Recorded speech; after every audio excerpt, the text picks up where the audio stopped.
కార్తీక పురాణము 29వ రోజు 29వ అధ్యాయము. అంబరీషుడు దుర్వాసుని పూజించుట ద్వాదశి పారాయణము. ఆ త్రిమహాముని అగస్త్యుల వారితో ఈ విధముగా సుదర్శన చక్రము అంబరీషునకు భయమిచ్చి ఉభయవులను రక్షించి భక్తికోటికి దర్శనమిచ్చి అంతర్ధానమైన వైనము చెప్పి తిరిగి ఇట్లు నుడవనారంభించెను. ఆ తరువాత అంబరీషుడు దుర్వాసుని పాదములపై పడి దండ ప్రణామములాచరించి పాదములను కడిగి ఆ కడిగిన నీళ్లను తన శిరస్సుపై చల్లుకొని, ఓ మునిశ్రేష్ఠ, నేను సంసార మార్గమందున్న ఒక సామాన్య గృహస్థుడను. నా శక్తి కొలది నేను శ్రీమన్నారాయణుని సేవింతును. ద్వాదశి వ్రతము చేసుకొనుచు ప్రజలకు ఎట్టి కీడు రాకుండా ధర్మ వర్తనుడనై రాజ్యమేలుచున్నాను. నా వలన మీకు సంభవించిన కష్టమునకు నన్ను మన్నింపుడు.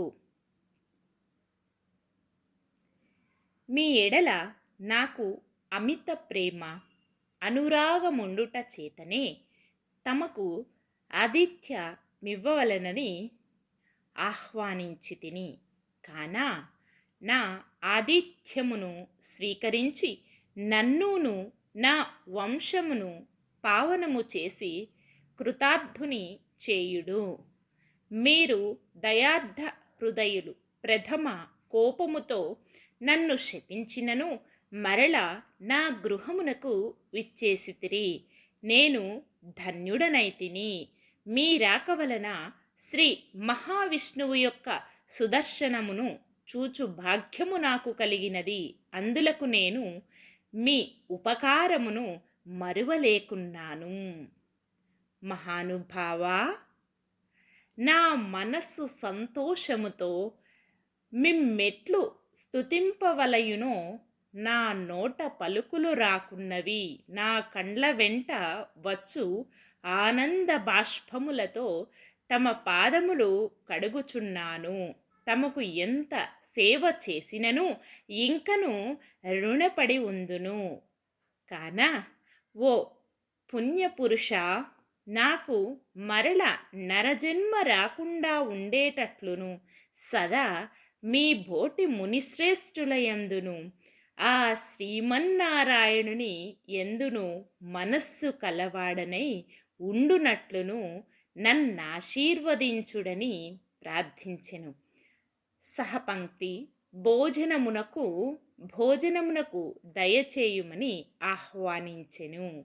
ఈ విధముగా తన పాదములపై పడి ప్రార్థించుచున్న అంబరీషుని ఆశీర్వదించి, రాజా, ఎవరు ఎదుటివారి బాధను నివారణ గావించి ప్రాణములు కాపాడుదురో, ఎవరు శత్రువులకైనను శక్తి కొలది ఉపకారము చేయుదురో అట్టివారు తండ్రితో సమానమని ధర్మశాస్త్రములు తెలియజేయుచున్నవి.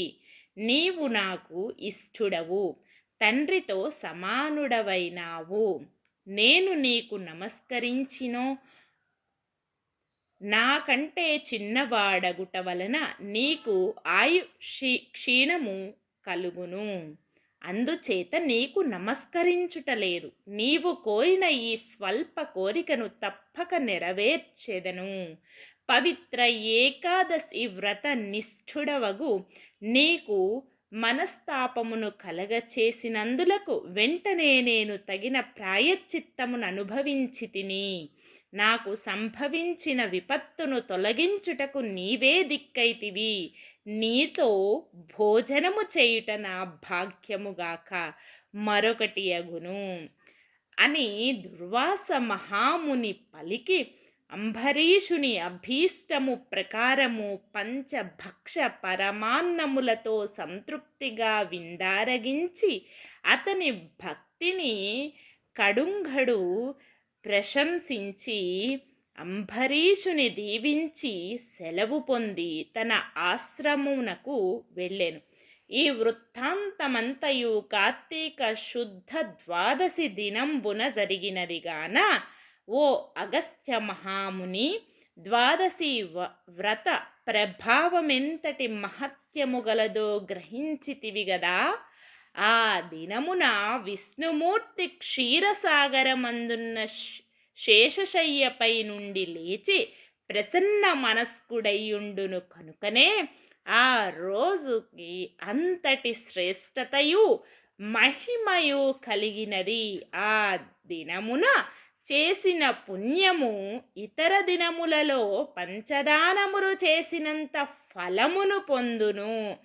ఏ మనుజుడు కార్తీక శుద్ధ ఏకాదశి రోజున శుష్క ఉపవాసముండి పగలెల్లా హరినామ సంకీర్తనచే గడిపి ఆ రాత్రంతయు పురాణము చదువుతూ లేక వింటూ జాగరణ చేసి ఆ మరునాడు అనగా ద్వాదశి నాడు తన శక్తి కొలది శ్రీమన్నారాయణుని ప్రీతి కొరకు దానములిచ్చి బ్రాహ్మణులతో కూడి భోజనము చేయునో అట్టి వాని సర్వ పాపములు ఈ వ్రత ప్రభావము వలన పటాపంచలైపోవును. ద్వాదశి దినము శ్రీమన్నారాయణునకు ప్రీతికరమైన దినము కనుక ఆనాడు ద్వాదశి ఘడియలు తక్కువగా ఉన్నను ఆ ఘడియలు దాటకుండగానే భుజించవలెను. ఎవరికైతే వైకుంఠములో స్థిర నివాసం ఏర్పరుచుకొని ఉండాలని కోరిక ఉండునో అట్టి వారు ఏకాదశి వ్రతము ద్వాదశి వ్రతము రెండూను చెయ్యవలెను. ఏ ఒక్కటి విడవకూడదు. శ్రీహరికి ప్రీతికరమైన కార్తీక శుద్ధ ఏకాదశి శ్రీహరికి ప్రీతికరమైన కార్తీక శుద్ధ ద్వాదశి అన్ని విధముల శ్రేయస్కరమైనది. దాని ఫలితము గురించి ఎంత మాత్రము సంశయింపకూడదు. మర్రి చెట్లు విత్తనము చాలా చిన్నది అయినను అదే గొప్ప వృక్షమైన విధముగా కార్తీక మాసములో నియమానుసారముగా చేసిన ఏ కొంచెము పుణ్యఫలమైనను అది అవసాన కాలమున యమదూతల పాలు కానియక కాపాడును. అందులకే ఈ కార్తీక మాస వ్రతము చేసి దేవతలే కాక సమస్త మానవులు తరించిరి. ఈ కథ ఎవరు చదివినను లేక వినినను సకల ఐశ్వర్యములు సిద్ధించి సంతాన ప్రాప్తి కూడా కలుగును అని ఆత్రి మహాముని అగస్త్యునకు బోధించిరి. 31వ అధ్యాయము 29వ రోజు పారాయణం సమాప్తం. కార్తీక దామోదరాయ నమః. ఓం నమః శివాయ.